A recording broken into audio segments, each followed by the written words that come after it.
그가 한국에 나타나자 최고 지도자와 재벌들이 버선발로 맞이하였고 언론의 스포트라이트 세례를 받았습니다. 사우디아라비아 왕세자 겸 총리인 무하마드 빈 살만 알 사우드 MBS, 알려진 개인 재산만 2조 달러, 하나로 2,800조나 되는 어마어마한 재산을 가지고 있는 세계 최고의 부자, 오일머니를 기반으로 모든 것을 가능하게 한다는 의미의 미스터 에브리싱으로 불립니다.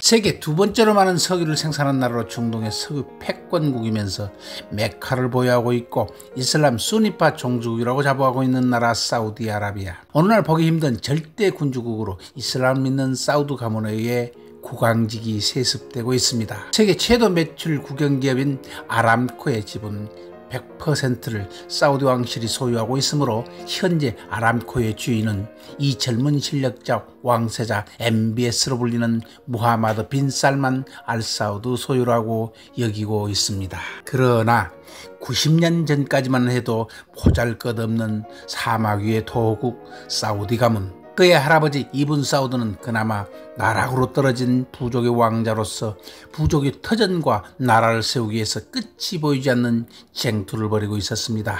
결국 오랜 숙적 라시드 부족을 물리치고 리야드 지방을 차지하였고, 결국에는 무하마드 숨결이 머물러 있는 이슬람의 성지인 메카와 메디나가 있는 헤자드 지방을 차지한 전통적 명문 가문 하신 가문을 물리치고 아랍의 반도 대부분을 복속시키는 대업을 달성합니다. 그러나 이웃나라 이란, 이라크, 쿠웨이트 등에서 석유가 쏟아지는데도 석유 한 방을 나지 않고 메카 순례자들 수입으로 근근히 왕국을 유지하고 있는데, 엎친 데 덮친 격으로 세계 대공황 여파로 그 수입도 시원찮습니다.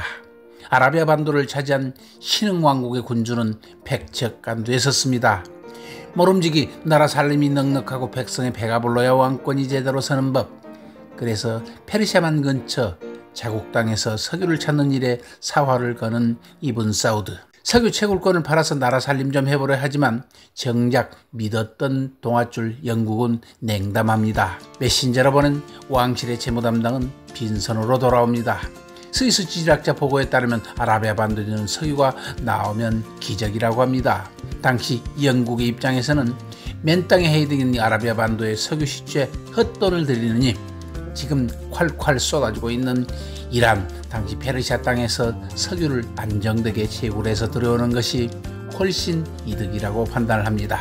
그러나 멀리 신대륙 미국에서는 이미 재미를 본 커다란 석유 재벌들, 당시 석유 채굴과 판매 등을 독과점하고 있던 카르텔, 이른바 세븐 시스터즈 외에 여러 석유 회사들이 가동하고 있었습니다.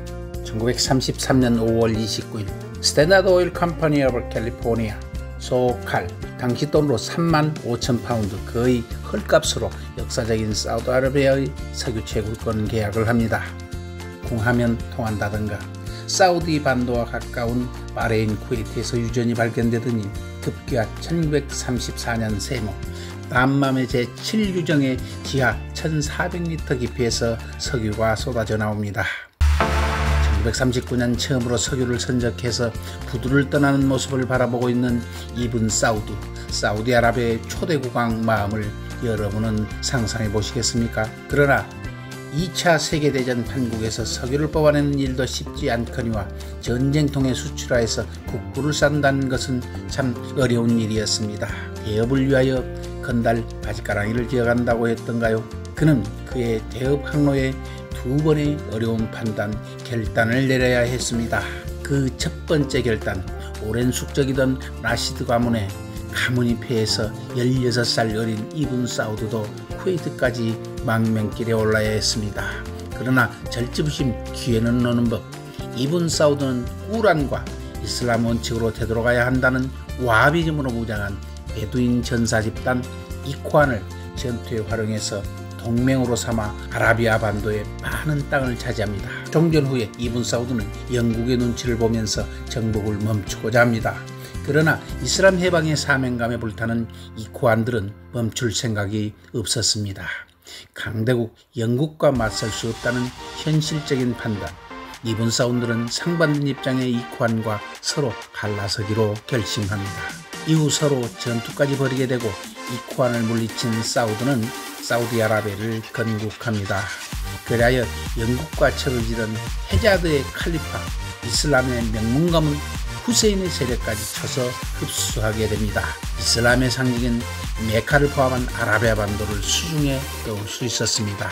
그의 두 번째 판단과 결단도 적중했습니다. 1, 2차 세계대전을 겪으면서 영국은 이미 종이호락으로 전락한 처지, 자국의 전비 충당을 위해서 다른 동맹국들에게 손을 내어줄 수 없는 지경에 이르렀음을 이분 사우드는 감지하고 있었습니다. 석유 채굴도 미국 회사들이 장악하였고 2차 세계대전이 끝나갈 무렵 미국은 이미 영국과 프랑스를 넘어서 세계 초강대국으로 자리 잡아가고 있었습니다.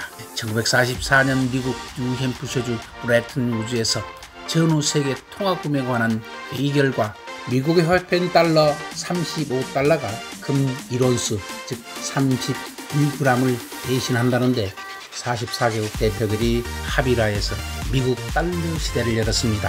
1945년 루즈벨트, 처칠, 스탈린 전 중국들의 지도자들이 전후 처리를 위해서 얄타에 모였으나 이곳에서도 주요 의제는 이미 미국과 소련에 주도하였고 이제 세상은 미국과 소련 세력으로 양분됩니다. 얄타 회담이 끝나고 영국의 총리 처칠은 카이로 근처 호텔에서 이분 사우드를 만나기를 고대하고 있었습니다. 그러나 이제 해는 신대륙 쪽에서 뜨고 있었습니다. 향후 100년 이상 세계 질서를 가름하게 될 만남이 1945년 발렌타인데이에 중동의 물길 수에즈 운하에서 이루어집니다. 미국 군함 퀸시오 선상에서 말입니다. 혈압 200을 오르내리는 노구의 미국 대통령 프랭클린 루스벨트, 얄타회담을 마치고 살인 일정으로 그것도 사막의 신생국의 국왕 이분 사우드 그를 직접 만나러 수에즈 운하로 갑니다. 평생 사막에서 전투를 하다가 부상당한 불구의 몸을 이끌고 나타난 이분 사우드, 그에게 세계 초강대국 대통령 프랭클린 루스벨트는 갖은 편의를 베풀면서 예의를 갖추고 맞이하여 시용 화기애애한 회담이 이루어집니다. 이날 함상에서의 대화는 중동뿐 아니라 향후 세계 질서를 재편하는 사랑의 맹약이었습니다. 이날 양국 두 정상의 맹세, 사우디아라비아는 사우디 땅에서 생산되는 석유를 미국에 적정한 가격으로 안정적으로 공급한다.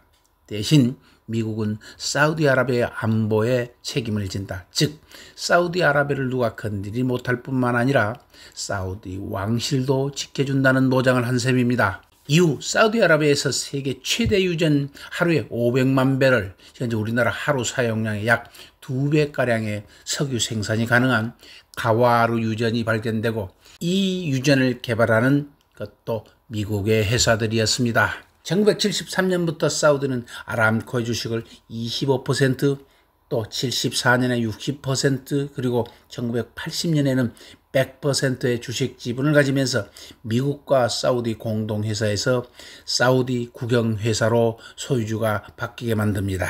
1988년 사우디 아람코로 바뀌어 현재에 이르고 있습니다. 이후 중동 아랍 국가들의 왕정이 차례로 무너졌으나 사우디아라비아의 왕국은 이분 사우드 초대 국왕에 이어서 44명의 아들들이 형제 상속의 원칙으로 이제까지 약 70년간 8명의 왕이 승계되었고 처음으로 무하마드 빈 살만의 차례가 되어서 형제 상속이 깨어지게 되어 있습니다. 대국왕인 이분 사우드가 1차 세계대전에 관해 아랍 민족주의 광풍이 불고 또 가장 중요한 동맹인 와비파 이쿠안의 요구대로 당시 영국과 각을 세웠더라면, 그리고 이후 미국과의 이 맹약이 이루어지지 않았더라면 지금의 미스터 에브리싱은 있기나 할까요? 현재 추진하고 있는 네옴시티 등 추진 계획들이 꿈이나 꿀 수 있었을까요? 1970년대 초 달러의 신용도가 무너지고 1차 석유 파동 이후 도리어 미국은 굳건해집니다. 1974년 키신저의 전략대로 사우디아라비아에 생산되는 석유는 미국의 달러화로만 결제한다는 페트로달러 협정으로 달러의 시대 초강대국으로 자리 잡고 석유 패권 사우디아라비아는 중동의 최강자에 이어서 세계 질서에 큰 영향력을 지닙니다. 언제 이 페트로달러 시대가 와야 될지는 예측하기 힘든 실정입니다. 석유의 역사 계속됩니다.